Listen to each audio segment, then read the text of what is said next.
Bonjour, je suis Dorothée Bayard, responsable du pôle financement entreprise et en charge du développement des programmes exécutifs master spécialisés pour les campus de Lille et Paris.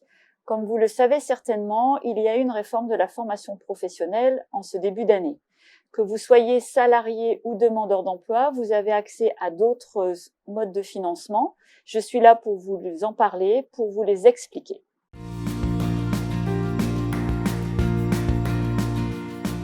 Le CPF est peut-être le dispositif de financement qui a connu le plus de bouleversements avec la réforme. Jusque maintenant, sur votre compte personnel de formation, vous aviez vos heures de DIF cumulées jusqu'en 2015, puis vous aviez le détail de vos heures de CPF cumulées après 2015.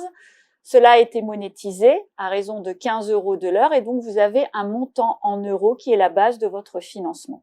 Avec la réforme, vous allez cumuler par an 500 € en plus, avec un plafond à 5 000 €. Cette base, qui est toujours donc une base pour un futur financement de projet de formation, peut être abondée par les opérateurs de compétences, les OPCO.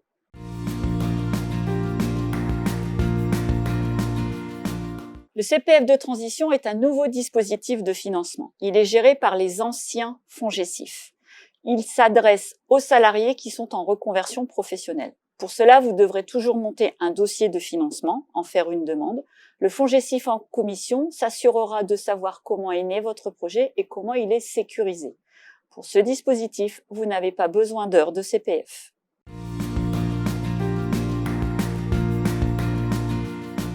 La PROA est également un nouveau dispositif de financement. Il remplace partiellement la période de professionnalisation. En effet, cela s'adresse aux salariés qui veulent reprendre une formation diplômante et qui sont accompagnés par leur entreprise dans leur projet, mais qui sont titulaires au maximum d'un niveau académique Bac+2. Au-delà, vous n'y avez pas recours.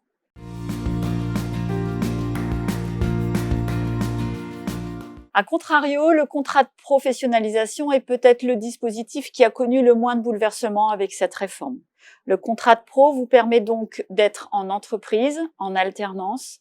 L'entreprise qui vous accueille finance totalement les frais de formation. Elle vous rémunère au SMIC, rarement au-delà, sauf accord de branche plus favorable. Vous avez le statut de salarié quand vous êtes en contrat de pro. C'est aussi un dispositif qui permet d'être financé pour des personnes qui sont en reconversion professionnelle et qui veulent passer par un contrat en alternance.